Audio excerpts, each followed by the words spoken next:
Hey everybody, it's John Schumacher here with NewWaveHealthcare.com, and just want to give you guys a quick reminder that we're a video podcast. So if you're listening to this on iTunes or Stitcher Radio, head over to NewWaveHealthcare.com. Check out all of the videos of all of our interviews. We have over 40 now on all kinds of different topics in the healthcare industry, entrepreneurial topics from some of the biggest names in the industry. So if you're interested in how to build your list, how to share your skills in a creative way through the use of video or other types of entrepreneurial mediums, head over to newwavehealthcare.com.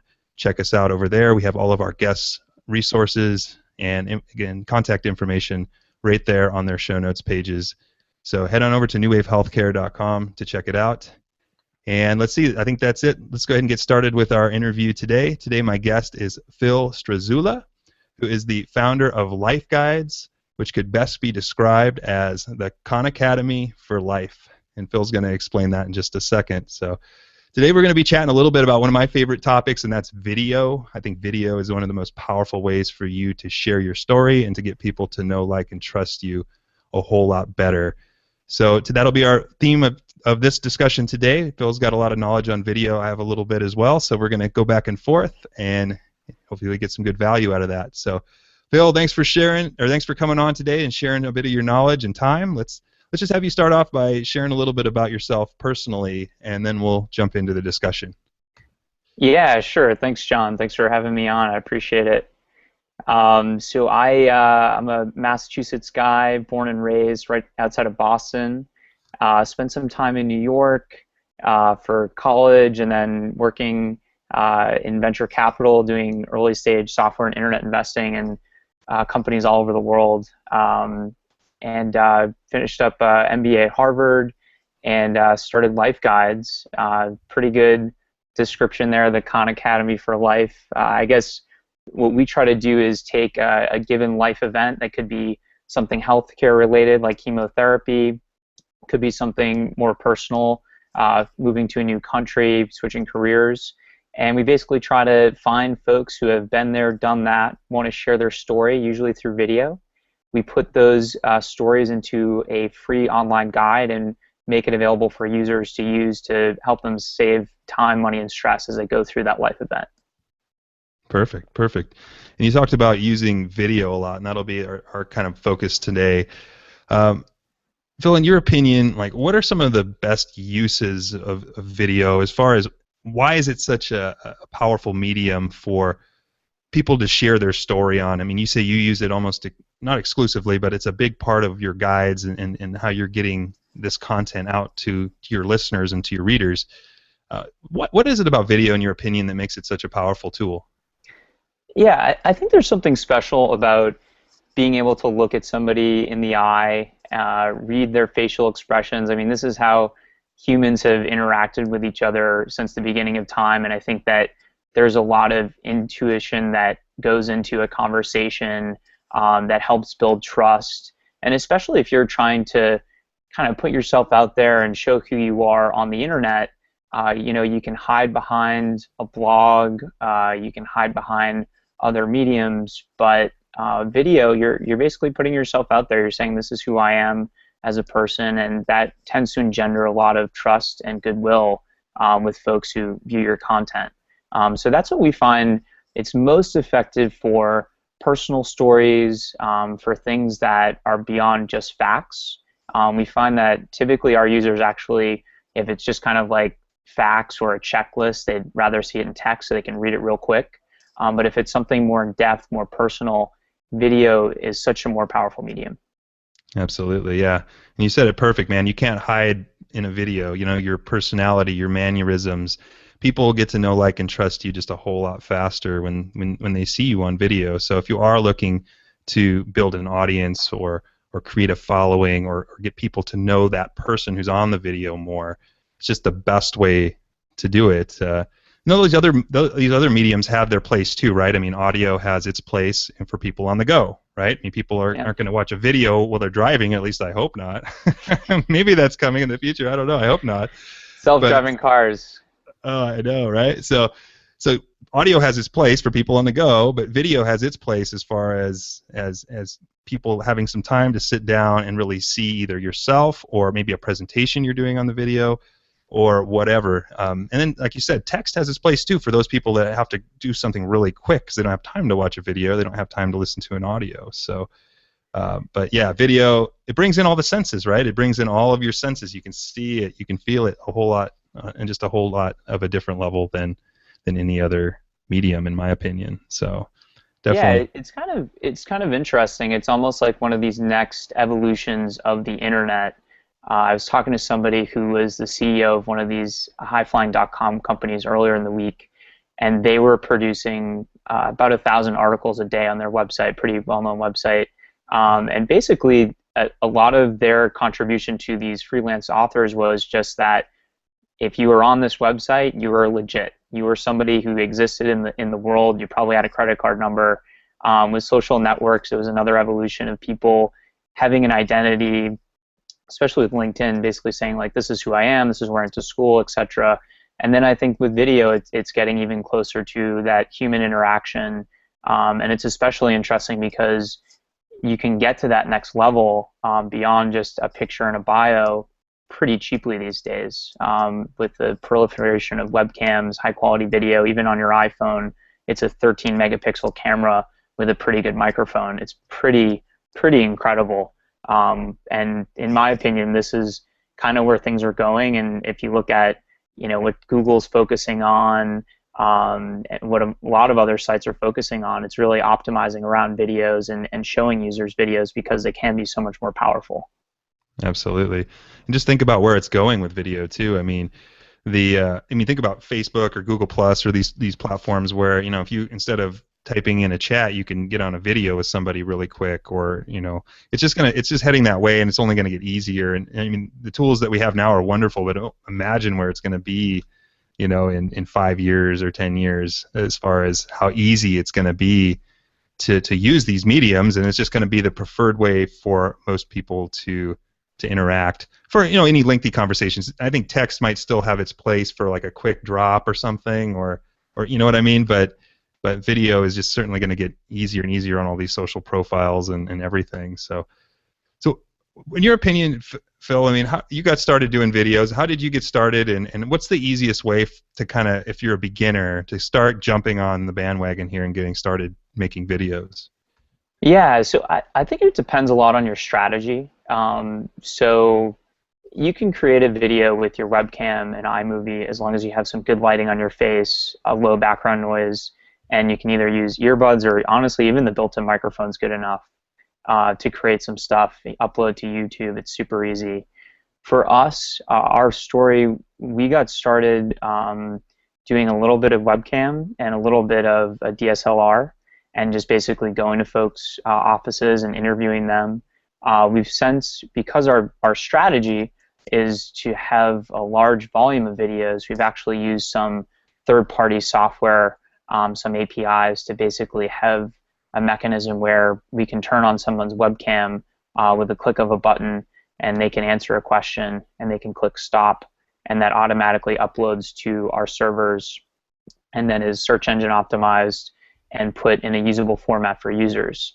And so that's a really powerful way to collect video if you want to get hundreds of user testimonials, or you have a large distributed organization where you want lots of your employees to add to a content repository. But honestly, if you're at a small company, maybe you're even a sole practitioner, to basically, let me turn Skype off here. To get started is so easy. You can literally use your iPhone. It records in HD, or you can just use your webcam.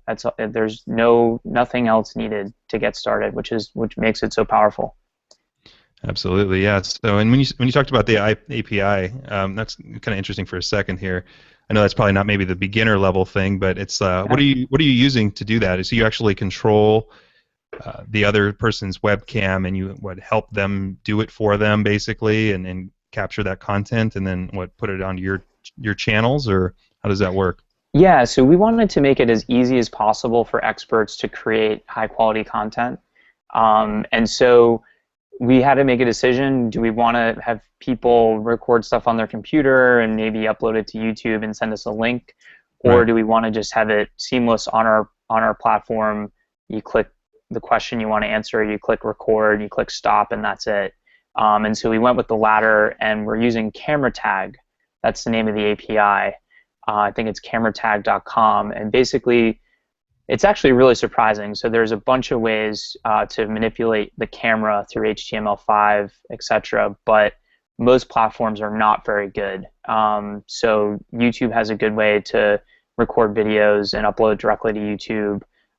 But there's not a lot of third-party software that'll do it, and not cheaply as well. So they, after a lot of research, it seems like they're the best out there in terms of that sort of functionality.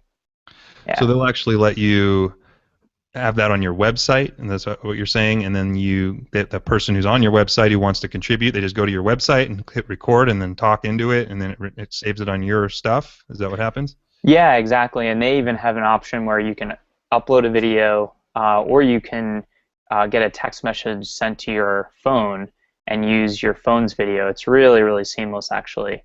Wow. So to use this, you have to be a programmer, or you need to have somebody who has technical skills to integrate it with your site. But if you want to have a tighter integration, it seems like the best way to go. And they've kind of figured out all the things around audio syncing. You can record in HD. They do some lighting normalization all on the back end. And then they're also uploaded to Amazon's cloud if you want, or they'll host the video themselves. So it's pretty powerful stuff. Wow, that's cool. Yeah. Very cool. I'll have to look at that. Yeah, but for the beginners, they might be who aren't programmer savvy, which is probably a lot of our healthcare fellows here. Yeah.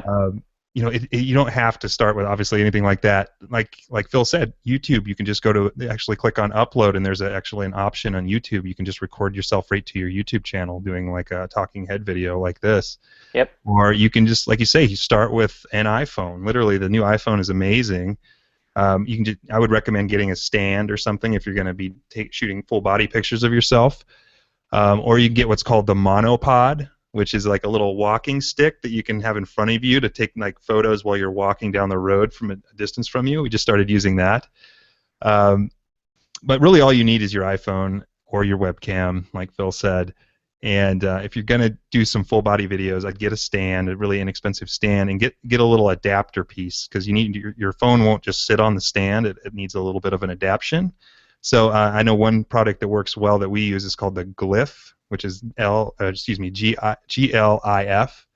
That works pretty well for iPhones, and I think there's other types of adapters out there too that can get your phone to stay on the actual tripod. So really not that difficult to do. You can start with that. If you wanted to take it one step higher, I would recommend getting a wireless microphone, because audio and video is probably the most important thing, is to have good sounding audio. But other than that, that'll get you started. So what do you think, Phil? Yeah, it's pretty cool. There's actually so there's a bunch of like video hosting sites out there that have really good tips, because obviously they want you to make videos because that's their business. We use Wistia, Mm-hmm. which is actually based here in Cambridge, and they've got a lot of great tips on lighting, on audio, basically to create a quote-unquote professional level video for $100, which is pretty incredible. They've got another great tip that they have is adding background noise or background music. Basically, it's really surprising, but you can get free tracks online and you put them in the background and it just makes it sound so much better. So there's all these little tips and tricks, and literally if you spend 30 or 40 minutes before you shoot a video, you can make it look a lot more professional. Yep, absolutely. So Phil, in your opinion, what are some of the key uses for videos? I mean, bumped my table. Some of the key uses for video, as far as like creating content, gathering testimonials. What do you think are some of the reasons why would somebody want to use video? Yeah, I think there's a lot of how-to stuff that makes a lot of sense. I think anything where there's a personal touch, and healthcare especially, I think you're looking at a lot of, this is the journey of, XYZ health event, and you can have an expert kind of explain that, whether that's a physician or another healthcare professional, in pretty good detail with a lot of empathy for the person going through it, or you can augment that with folks who have kind of been through it, and provide testimonials about your own service, while also having some sort of educational value about what are you going to face in the future, and how do you do it well. And that's kind of, that's the angle that we're taking on this whole thing around sharing stories and learning from others. But I think that basically any time where there's sort of a nuanced concept to explain, video makes a lot more sense than text. And that's just because, people like to listen. A lot of people are auditory and visual learners, and so it just ends up making a lot more sense and being a lot more instructive to the users, which typically ends up being better for the content creators, whether you're trying to sell something or just pass on information. Absolutely. I think one thing people forget about video is like what we're doing here. We're live streaming this right now. Like we're creating a live video. There's so many ways you can use live streaming services, webinars, things like that to build your business and build a brand. Since we've started doing live webinars, we've seen a huge increase in our email list and our following, and people reaching out wanting consulting services and things like that. So, for anybody you're out there, maybe you're a doctor or a chiropractor, somebody who's maybe thinking about retiring or looking to create a side income, you can do video consulting with clients, using Google Hangouts, doing live webinars. You can build a following that way. There's just lots of ways you can use video, and it's not just recording it and using it as like a how-to video or a video testimonial. You can actually use it as a tool to collaborate with your staff and your followers, or your outsourcers, or you can use it, like you say, as an actual business tool to conduct business. So I think people often don't think of it that way, but that's the reality that we're in today. So I think those are some forgotten things that people often don't think about. Anything else you could think of on that? Yeah, I think it's worth also mentioning, just from a strategy perspective, that producing high quality content now is a really good way to drive leads and build your brand. And I think one of the really interesting things about video is that you can create something cool, you can host it on your site, and then other folks can embed it on their own site really easily with the click of a button. I don't want to plug Wistia, but it's been a great product. Basically, and you can do this on YouTube too, obviously, with the click of a button, you grab the embed code, somebody can put it on their website, and all of a sudden, if you have an SEO strategy, you have a link back that helps build your own link juice. Yep. And you also just have something pointing at you that people will see on other websites and click back and come to you, and they already have a familiarity with your brand and what you're doing. So I think I'd like to think that we're reaching a point where high quality content is king on the internet. The days of Yahoo Answers and spammy sites, demand media, all these companies is kind of gone. They've seen their heyday, and you're seeing companies like Medium and other folks who are really going really deep, really thoughtful content rising to the top of Google search to Facebook feeds, etc. And this is just another way to get up there and show who you are on the internet. Yeah, absolutely. Yeah. Let's talk about video hosts. I know people wonder about where to host their videos. My understanding, from what I've been taught, is that YouTube is obviously the place to go for traffic, but a lot of people are recommending Amazon S3 for hosting their videos, and that's because you have control over them more there. It's very cost effective. I know you said you use Wistia, which is a highly reputable company in the video hosting field. Any other thoughts on that as far as some options for people to host their videos? Yeah, I think it, again, goes back to strategy. And if you're going to do one or two videos, obviously you're going to use a third-party piece of software that's really, really easy, either YouTube or Wistia. and so, going into the whole tech integration is probably not worth even talking about. But another really interesting point is that YouTube is the second largest search engine in the world, and so it's a great place to be discovered. There's also a lot of noise on YouTube, and there's a couple of other downsides. One, you can't capture people's email as easily. So if you want to put up a gate, let's say halfway through your content or at the end of the content or at the beginning of the content, you can't do that on YouTube. You can do that with a third-party hoster that's on your site. If you want to convert the folks who get to that video into customers, it's a lot harder because they're on YouTube, and you got to get them back to your site. So you can put something at the end of the video, or you can put something in the description, but the call to action is not as powerful as if they're on your site. If you put it on YouTube, obviously at the end of the video, they're going to show them lots of related videos. They're going to show them lots of related videos on the side. And so there's lots of ways to be distracted and for you to lose that person as a customer. And then, Google is still the #1 search engine in the world. Having something on YouTube means that you're competing, your own website is competing with YouTube for that ranking.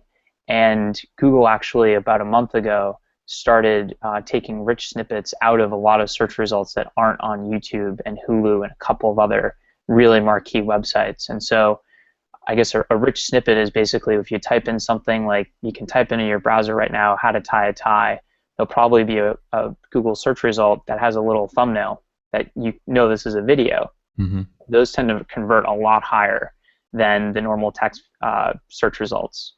And up until very recently, Google was allowing a lot of third-party sites to have that rich snippet in their search results. I think it was a month ago they stopped doing that on many different sites. But anyway, YouTube has that advantage over your own site, and that they're going to have that picture there. And so you have to be pretty thoughtful about your funnel and what you want people to do when they get that content.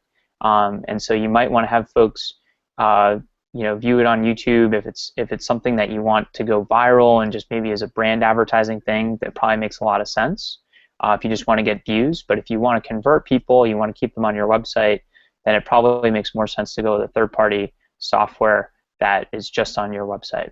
So just some things to keep in mind strategy-wise. Right. Yeah. Yeah. I heard that Google's doing that mainly for their own AdWords campaigns, right? To make it so that, because a lot of, like you said, a lot of these snippets, these thumbnail pictures are they catch your eye, right? So if they're not there, they're gonna those videos are gonna blend in a little more. And yeah, I understand they're doing that to help improve their ads and their AdWords and all that stuff. So. But I've heard that YouTube just passed. Actually, I just heard that YouTube just passed Facebook on unique visits. Wow. Yeah, I think it was 167 million unique visits. I can't think if it was in a month or something like that, or a certain period of time. I can't recall. Facebook had 166 million, so it was 167 for YouTube, 166 million for Facebook. So it's a huge hub. It's actually they're calling it, is YouTube passing Facebook as the #1 social media site. So I don't know about the engagement and the conversion factor. That could be a whole nother story. Yeah. My personal experience with looking at Google Analytics from YouTube to my website has been lower than some of these other mediums like Facebook and even Twitter, things like that. So as far as, like, to your point, are you getting conversions from the video viewers on YouTube to your website to take an action that matters? That's another story, right? So yeah. So let's talk about SEO though a little bit. Let's talk about how, search engine optimization for YouTube, because you do get traffic from YouTube, and it does help you become visible out there. It's obviously a very popular search engine. It's a very popular social media site too, as it's becoming more and more popular. Let's talk about some of the just basic parameters. So for those who aren't familiar with SEO, basically it's how do you get your video ranked on Google, which is the #1 search engine. So Phil, you want to touch on that? Yeah, sure. So I guess the two biggest components of search engine optimization are content, so what's on your page, and the links that are pointing to your content, which is essentially a vote from other websites. And some websites hold a lot more credence than others. So if you get a vote from Harvard University, then Google's going to say, hey, this is pretty legit, because Harvard University just doesn't link to everybody. But if you get a link from my blog, they might say, oh, it doesn't really matter because Phil's blog doesn't matter. So those are the two things. And then content, obviously, if you've got a site about bow ties and somebody's searching for bow ties, then you've got a better chance of coming up, because Google's end goal is to always show users the best possible result so that they keep coming back for Google for stuff that they want, and sometimes they click on the ads. That's kind of their business model. So there's a couple of different things that you can do right off the bat in order to improve your SEO. One is structuring your page. So there's meta description. So this is basically the tag that tells Google what this page is actually about. And they use that to figure out what it's about for their algorithm to match it up with a query. But then they also show that snippet. If you look at the search result, the text that kind of describes the page, that's typically your meta tag for your meta description. And so it has a big role in deciding whether or not users actually click on your link. And if users don't click on your link, basically what Google does is when you first get a page up about bow ties, it starts sprinkling you into results. And if you perform well, then it keeps you there and it moves you up in the rankings. And if you don't perform well, people don't click on your link, or they click on it and they come right back and they click on something else, that tells Google that for that query, this page doesn't make any sense. And so having the right meta description is a big part of that. Yeah, John. So when you say meta description, are you talking about the description in the actual YouTube video? I'm talking about, so I'm sorry, I thought we were talking about videos that we're hosting on our own personal sites and trying to rank on Google. Oh, okay. No, go ahead. Yeah, that's fine. We can start with that. Yeah. Okay. Yeah. So this is videos that you're hosting on your site that you want to rank in a traditional Google.com search. So your meta description can also be it can be a hidden tag in your HTML, or it can be text on the page that describes the video. And in fact, if you only have text on your page and you don't have a meta tag, Google will just look at that text and say, hey, this is probably the meta description, and kind of just use that. Now, there's also a lot of other markup that you should be aware of and definitely use that will tell Google what this page is about.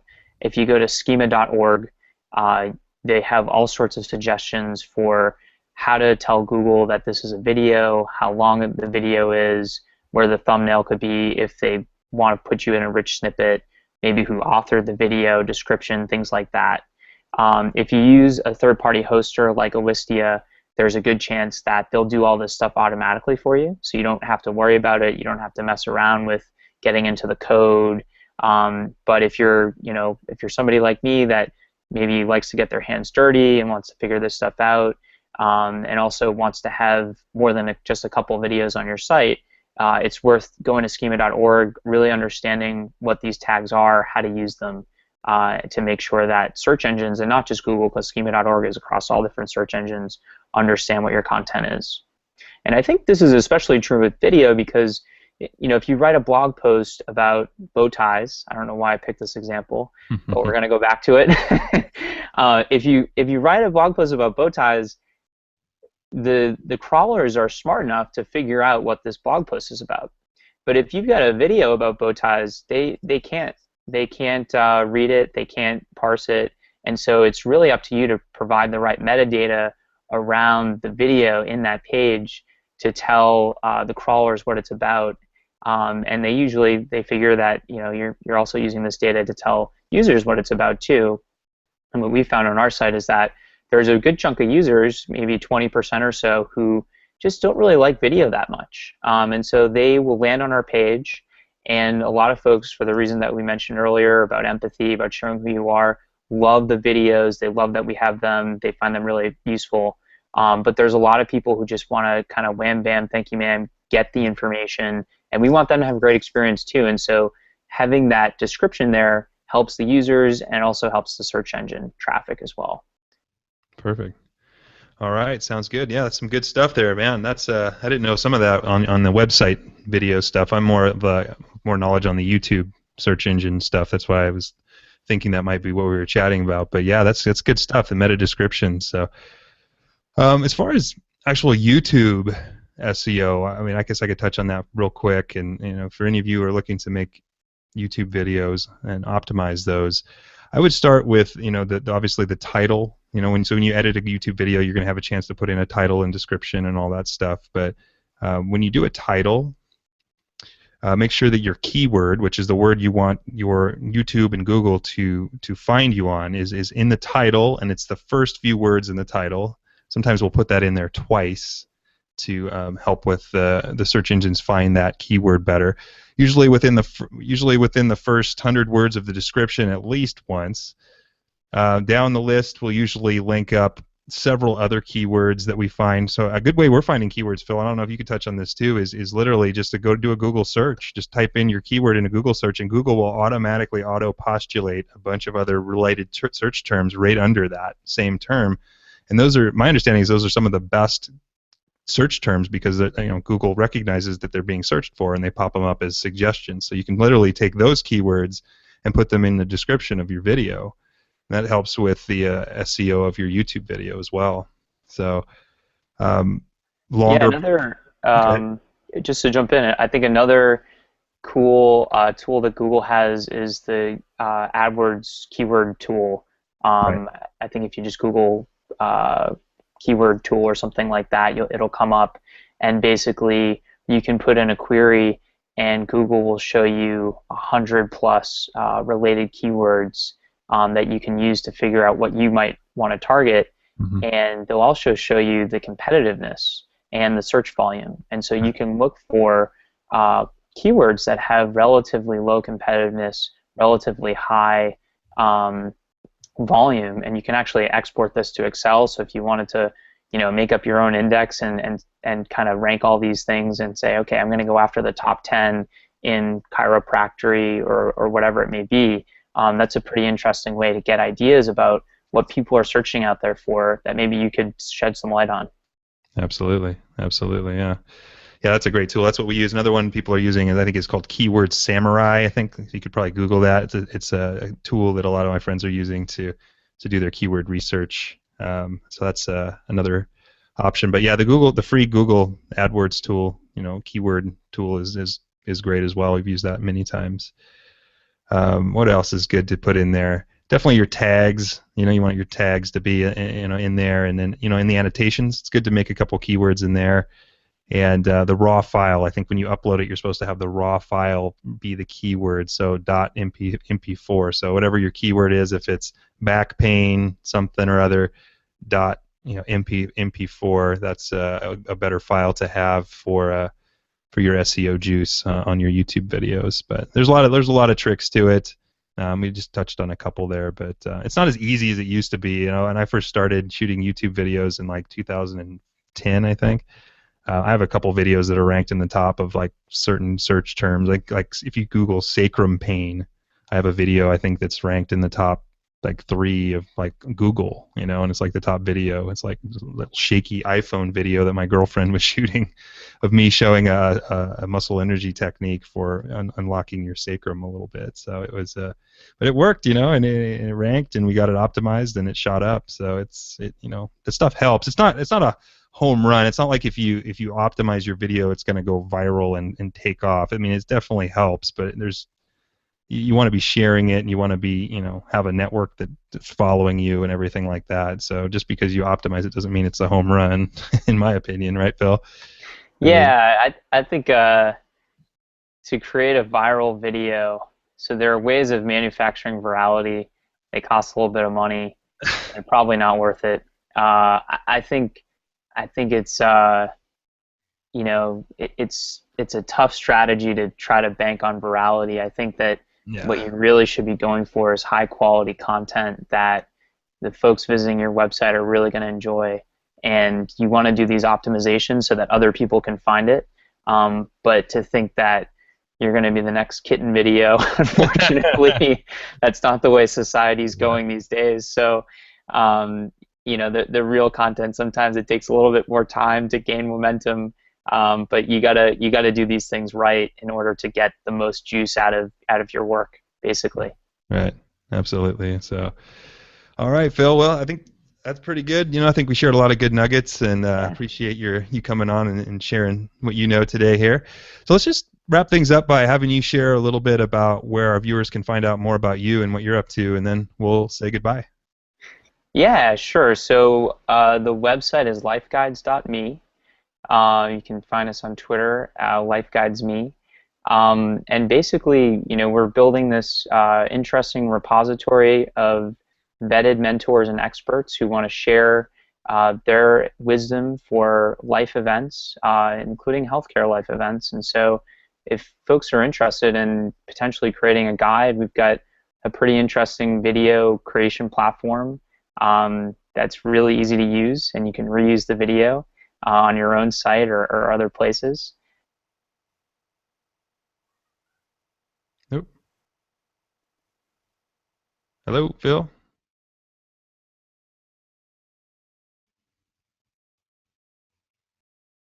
Hello, Phil. You there?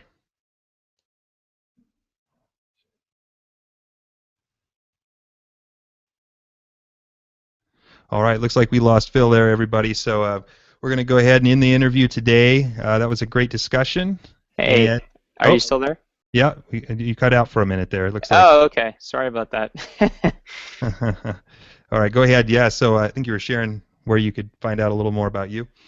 Yeah, sure. So I guess if you're interested in potentially making a life guide, shoot us an email at info@lifeguides.me. And thanks for having me on the show. Perfect. All right, Phil. Thanks so much. All right, everybody. I hope you enjoyed that discussion on video and how to optimize and use videos. I think it was an interesting discussion. So if you're listening to this on iTunes or Stitcher Radio, head over to newwavehealthcare.com/interviews/Phil to check out this page, the recording of this video interview, as well as a lot of the resources that we dropped. We dropped a few names on this interview today. So if you're looking to check those companies out, I'll have those linked up on the show notes page. Or you can just simply go to our search bar and type in Phil in the search bar there, and his show notes page will pop right up. So, all right, hope you enjoyed that. I'll see you on the next one.